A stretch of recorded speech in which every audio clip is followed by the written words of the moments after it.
Welcome back to burning point. Why not 175 నినాదంతో ముందుకెళ్తున్న YCP అధినేత జగన్ ఎలాంటి వ్యూహం అమలు చేస్తున్నారు? ప్రతి ఎమ్మెల్యేతోనూ భేటీ అవుతూ వైసీపీ నేతల్లో టెన్షన్ పుట్టిస్తున్నారా? అభ్యర్థుల మార్పు, పార్టీ ఇన్ఛార్జీల మార్పు, ఇలా రోజుకో నిర్ణయంగా సాగుతున్న జగన్ ఆలోచనలు ఎటువైపు దారి తీస్తున్నాయి? పక్కా సర్వే ప్రకారమే వైసీపీ అధినేత ముందుకెళ్తున్నారా? రేసు గుర్రాలనే ఎంచుకుంటున్నారా?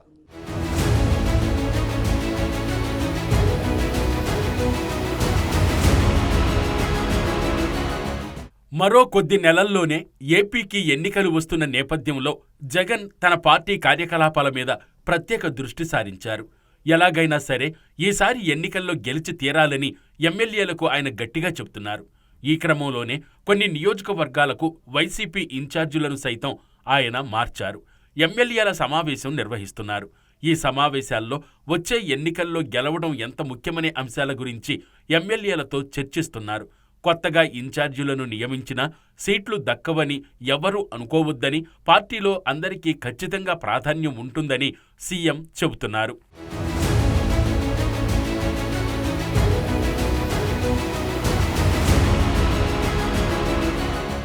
దాంతో ఏపీ రాజకీయాల్లో ఏ నిమిషానికి ఏం జరుగుతుందో తెలియక రాజకీయ నాయకులు ఫుల్ టెన్షన్ పడుతున్నారు.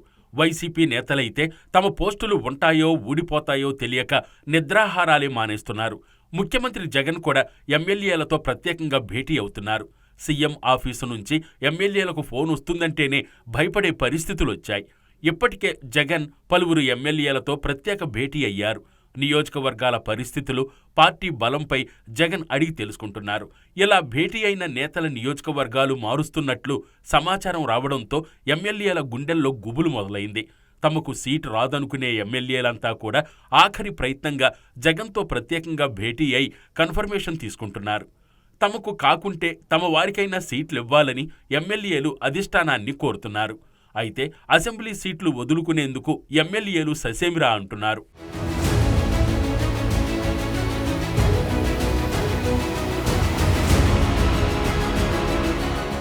అయితే టిక్కెట్టు ఇవ్వని వారికి వైసీపీ ముందుగానే చెప్పేస్తోంది. ఇప్పటికే 13 సెగ్మెంట్లలో మార్పులు చేర్పులు జరిగాయి. ఇప్పటికే ప్లేస్ మారిన వారిలో కొందరు మంత్రులు, మాజీ మంత్రులు ఉన్నారు. మద్దాలిగిరి, టీజేఆర్ సుధాకర్ బాబు, తిప్పల నాగిరెడ్డి వచ్చే ఎన్నికల్లో నో టిక్కెట్ అని వైసీపీ చెప్పేసింది.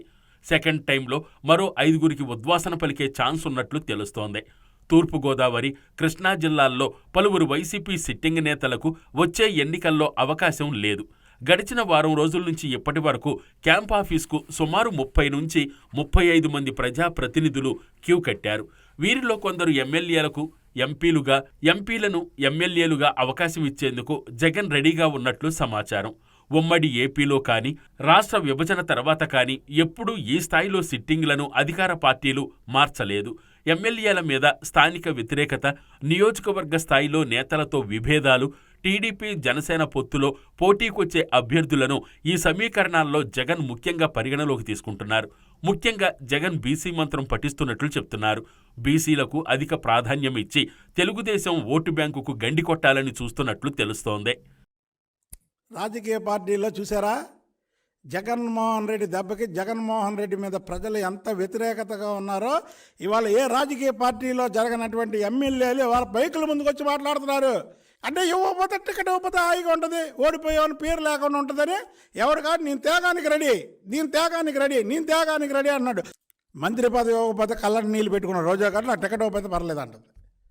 చలబోయిన వేణుగోపాల్ రెడీ అంటున్నాడు, ఇంకొక ఆయన రెడీ అంటున్నాడు, పేరు నాని రెడీ అంటున్నాడు, కొడాల నాని రెడీ అంటున్నాడు.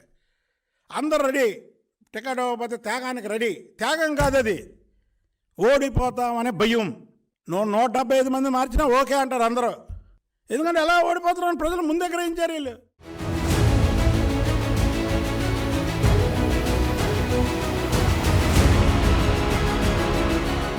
టీడీపీ జనసేన కూటమికి చెక్ పెట్టేలా సామాజిక సమీకరణలతో ఎమ్మెల్యేల మార్పు, తొలగింపు, కొత్త అభ్యర్థులకు ప్రాధాన్యత ఇస్తున్నారు ముఖ్యమంత్రి జగన్.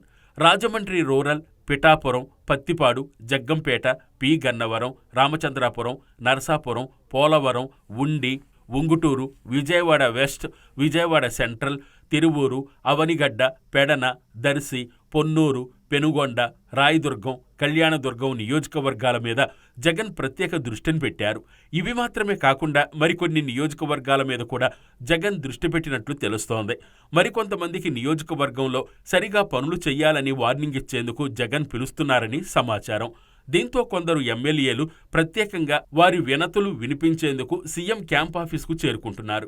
రాయలసీమ నుంచి పెనుగొండ ఎమ్మెల్యే శంకర్ నారాయణ, ఎమ్మెల్యే కెలారు రోశయ్య, ఉమ్మారెడ్డిలతో పాటు మంత్రి ఉషశ్రీచరణ్కు కూడా క్యాంప్ ఆఫీసు నుంచి పిలుపొచ్చింది. ఇప్పుడు చేపట్టే మార్పుల తరువాత పూర్తిస్థాయి దృష్టి ఎన్నికల మీద పెట్టనున్నట్లు తెలుస్తోంది.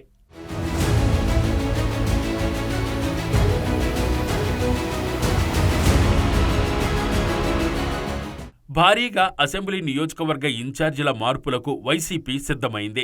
ఇప్పటికే 11 మంది ఇన్ఛార్జీలను ప్రకటించిన వైసీపీ మొత్తం 62 చోట్ల ఇన్ఛార్జీలను మార్చనున్నట్లు తెలుస్తోంది. ఇక 30 మందికి పైగా సిట్టింగులకు ఈసారి టిక్కెట్లు నిరాకరించే పరిస్థితి కనిపిస్తోంది. కొంతమందిని పార్లమెంటు నుంచి పోటీ చేయించే యోచనలో జగన్ ఉన్నట్లు సమాచారం. ఇప్పటికే ఉమ్మడి ఒంగోలు, గుంటూరు జిల్లాల్లో మార్పులు చేసిన జగన్ మరికొన్ని నియోజకవర్గాల ఇన్ఛార్జీలను మార్చనున్నారు. ఆయా నియోజకవర్గాల్లో పార్టీని బలోపేతం చేయడం, ఎన్నికల్లో శ్రేణులను విజయవంతంగా నడిపించడం ఈ అంశాలను ప్రాతిపదికగా చేసుకుని ఆ మేరకు సామర్థ్యం ఉన్న వారిని ఇన్ఛార్జీలుగా జగన్ నియమిస్తున్నారు.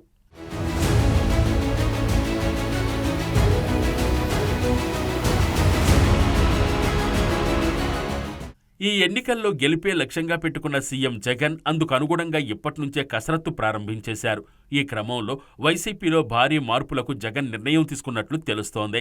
ఎన్నికలు సమీపిస్తున్న తరుణంలో ఖచ్చితంగా పార్టీలో మార్పులు చేయాల్సిన అవసరం ఉందని భావించారు జగన్. ఇటీవలే చేసిన కొన్ని సర్వేల నేపథ్యంలో పార్టీలో మార్పులు చేయాలని నిర్ణయం తీసుకున్నట్లుగా తెలుస్తోంది. ఇందులో భాగంగానే మొత్తం 62 చోట్ల ఇన్ఛార్జీలను మార్చాలనే ఒక నిర్ణయానికి వచ్చినట్లు సమాచారం. ఇందులో భాగంగానే మొదటి విడతలో 11 నియోజకవర్గాల్లో ఇన్ఛార్జీల మార్పులు చేశారు. ఈ 11 నియోజకవర్గాల్లో మొత్తం 4గురికి సంబంధించి స్థానచలనం కలిగించారు. మొత్తం 3గురికి టిక్కెట్ లేదని కన్ఫర్మ్ చేసేశారు. మిగిలిన చోట్ల కొత్త ఇన్ఛార్జీలను నియమించారు. తొలి విడతలో భాగంగా 11 మందికి సంబంధించి మార్పులు చేయగా రానున్న రోజుల్లో విడతల వారీగా ఈ మార్పులు ఉండబోతున్నాయి.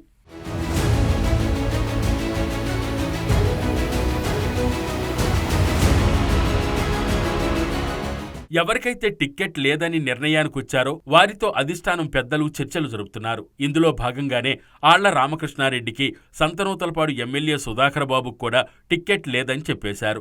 గాజువాక వైసీపీ ఇన్ఛార్జిగా ఉన్న దేవన్ రెడ్డికి కూడా టిక్కెట్ లేదని ఇప్పటికే తెలిపారు. ఈసారి ఎన్నికల్లో టిక్కెట్ లేదని కన్ఫర్మ్ కావడంతో అటు ఆర్కే గాని ఇటు దేవన్ రెడ్డి కానీ రాజీనామా చేసేశారు. మిగతా వారు ఏ విధంగా రియాక్ట్ అవుతారన్నది ఆసక్తికరంగా మారింది. గత ఎన్నికల్లో ఎమ్మెల్యేగా పోటీ చేసిన లేక మంత్రులుగా ఉన్న కొందరిని పార్లమెంటుకు పంపే ఆలోచనను వైసీపీ అధిష్టానం చేసినట్లుగా తెలుస్తోంది. ముఖ్యంగా తెలంగాణ ఎన్నికల ఫలితాల తర్వాత మార్పులనేవి ఖచ్చితంగా చెయ్యాలి. అవి ఎక్కువ సంఖ్యలో చెయ్యాలని జగన్ నిర్ణయానికొచ్చారు. ఎందుకంటే తెలంగాణలో ఇలాంటి మార్పులు చేయకపోవడం వల్లే బీఆర్ఎస్కు ఇబ్బందికరమైన వాతావరణం ఏర్పడిందని, ఓటమి పాలైందనే ఒక అభిప్రాయం రాజకీయ వర్గాల్లో వ్యక్తమవుతోంది. కాబట్టి అలాంటి పరిస్థితి ఏపీలో రాకుండా జగన్ ముందస్తు చర్యలు తీసుకుంటున్నారని చెప్పాలి. ఇందులో భాగంగానే మొత్తం 62 చోట్ల ఇన్ఛార్జీల మార్పులు ఉండబోతున్నాయి. ఇందులో 30 మంది సిట్టింగులకు పూర్తిగా టిక్కెట్ ఉండదనేది స్పష్టమవుతోంది. మరో 30 చోట్ల ఖచ్చితంగా స్థానచలనం ఉండబోతున్నట్లుగా చెబుతున్నారు.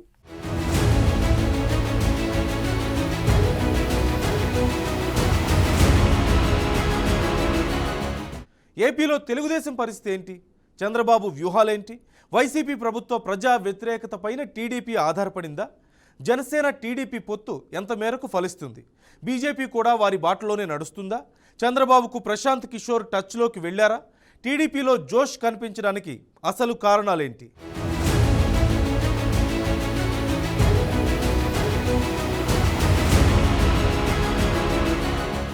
ఏపీ రాజకీయాలు హాట్గా మారుతున్నాయి. ఓ పక్క వైసీపీ ఇన్ఛార్జీల మార్పుతో కలకలం చెలరేగగా మరో సంచలన విషయం వెలుగు చూసింది. గతంలో వైసీపీ వ్యూహకర్తగా పనిచేసిన ప్రశాంత్ కిషోర్ టీడీపీకి టచ్లోకి వచ్చినట్లుగా ప్రచారం జరుగుతోంది. చంద్రబాబు అరెస్టు పరిణామాల అనంతరం పీకే టీడీపీకి టచ్లోకి వచ్చినట్లు ఏపీలో జోరుగా ప్రచారం సాగుతోంది. చంద్రబాబు అరెస్టు అనంతరం న్యాయపరమైన అంశాలు చర్చించడానికి లోకేష్ చాలా కాలం ఢిల్లీలోనే ఉన్నారు. ఆ సమయంలోనే ఆయనతో ప్రశాంత్ కిషోర్ టచ్లోకి వెళ్లారని, అప్పట్నుంచి టీడీపీకి సలహాలు సూచనలు ఇస్తున్నారని ఏపీలో ప్రచారం సాగుతోంది. టీడీపీకి మొదట్నుంచి రాబిన్ శర్మ ఆధ్వర్యంలో కన్సల్టెన్సీ ఉంది. రాబిన్ శర్మ పనితీరుపై చంద్రబాబు చాలా సంతృప్తిగా ఉన్నారు. అయితే స్వచ్ఛందంగా సహకరిస్తానని ప్రశాంత్ కిషోర్ ముందుకు రావడంతో చంద్రబాబు కాదనలేకపోయినట్లుగా తెలుస్తోంది.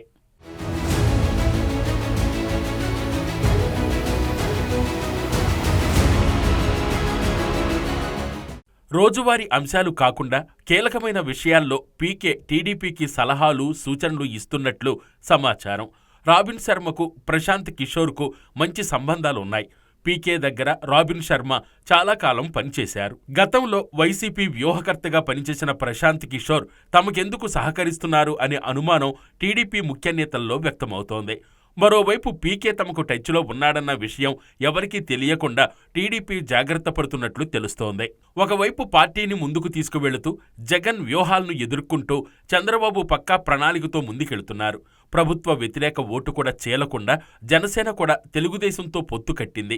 40 ఏళ్లుగా రాజకీయాల్లో ఉన్న తాను ఎక్కడా ఒక్క తప్పు కూడా చేయలేదని, అంతా చట్టప్రకారమే పనిచేశానని, అటువంటి తనను ఏ తప్పు చెయ్యకపోయినా అరెస్టు చేశారని విమర్శిస్తున్నారు చంద్రబాబు.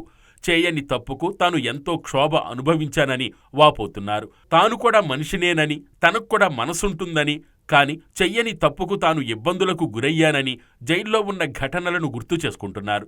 తప్పు జరిగితే ప్రశ్నించే హక్కు ప్రతి ఒక్కరికి ఉంటుందని, అది ప్రజాస్వామ్యం ఇచ్చిన హక్కని అంటున్న చంద్రబాబు ఏపీలో జగన్ ప్రభుత్వానికి ఇక చివరి రోజులే అన్న ధీమాతో ఉన్నారు.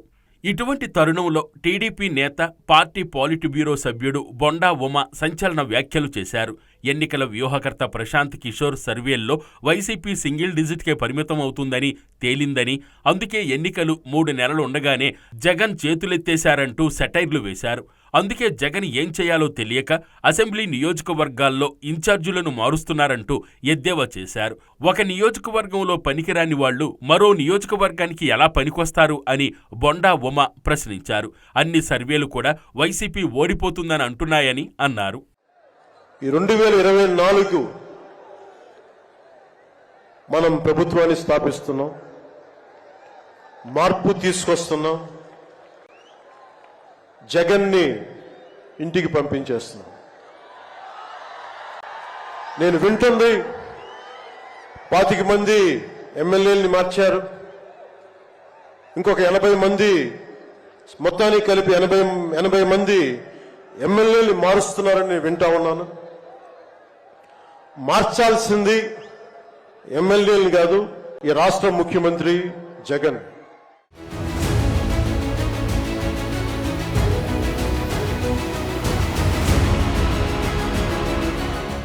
ఈసారి ఎన్నికల్లో టీడీపీ, జనసేన కలిసి పోటీ చేయబోతున్నాయి. గత ఎన్నికల్లో విడివిడిగా పోటీ చేసిన ఈ 2 పార్టీలు ఇప్పుడు పొత్తులు కుదరడంతో కలిసి ముందుకు సాగుతున్నాయి. ఏపీలో అత్యధిక జనాభా కలిగిన కాపు ఓట్లపైనే ఈ పార్టీలు ఆశ పెట్టుకున్నాయి. పవన్ కళ్యాణ్ తమతో ఉంటే కాపుల ఓట్లొస్తాయని భావిస్తున్న టీడీపీ అలాంటి చోట్ల పవన్ ఇమేజ్ను వాడుకోవాలని భావిస్తోంది. అయితే పవన్ కళ్యాణ్ మాత్రం తెలంగాణ ఎన్నికల ఫలితాలను లైట్ తీసుకున్నట్లు తెలుస్తోంది. విశాఖ సభలో కనీసం ఆ ప్రస్తావన కూడా చెయ్యని జనసేనాని ఏపీలో జరిగే ఎన్నికల్లో విజయం సాధించి ప్రభుత్వంలో కీలకంగా ఉంటామని స్పష్టం చేశారు. అంతేకాదు తాను టీడీపీ వెనుక వెళ్లడం లేదని, ఆ పార్టీతో కలిసి ముందుకు వెళుతున్నానని తేల్చి చెప్పారు. ఇదే సమయంలో వైసీపీ మైండ్ గేమ్ ఆడుతోందన్న పవన్ పొత్తులను వ్యతిరేకించే వారిని వైసీపీ కోవర్టులుగా చూస్తానంటూ పార్టీ శ్రేణులకు హెచ్చరికలు జారీ చేశారు. పొత్తుల విషయంలో ఎలాంటి తేడా ఉండదంటూ పవన్ క్లారిటీ ఇచ్చినా వైసీపీ మాత్రం తన స్టాండ్ను కొనసాగిస్తోంది. తెలంగాణలో మద్దతివ్వని టీడీపీకి ఏపీలో ఓట్లు ఎలా వేస్తారు అని కాపులను ప్రశ్నిస్తోంది. మొత్తంగా ఎన్నికల నాటికి కాపు సామాజిక వర్గం ఎవరి వైపు నిలుస్తుందో చూడాలి.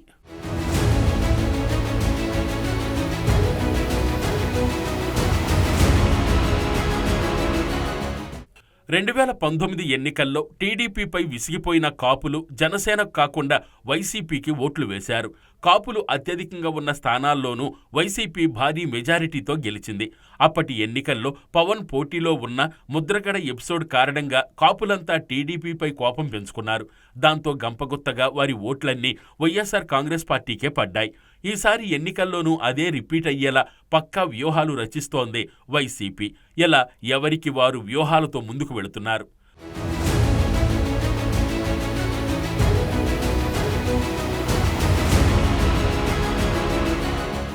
మరోవైపు లోకేష్ నిర్వహించిన యువగళం పాదయాత్ర ముగింపు సభకు భారీగా జనం రావడం ఆ పార్టీలో జోష్ పెంచింది. చంద్రబాబుతో సహా జనసేనాని పవన్ కళ్యాణ్ కూడా ఆ సభలో పాల్గొని తెలుగుదేశం శ్రేణుల్లో జోష్ పెంచారు.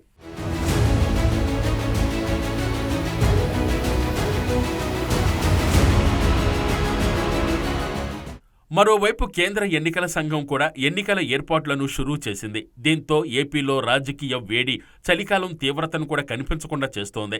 ఒకవైపు వైసీపీ ఎత్తులు, రెండో వైపు ప్రతిపక్షం తెలుగుదేశం పై ఎత్తులతో రాజకీయం రంజుగా మారుతుంటే బీజేపీ కూడా తనదైన రాజకీయం చేస్తోంది. అయితే బీజేపీ టీడీపీ జనసేనతో కలుస్తుందా లేదా అన్నది సస్పెన్స్గా ఉన్నా ఆ నిర్ణయం కోసం అందరూ ఎదురు చూస్తున్నారు.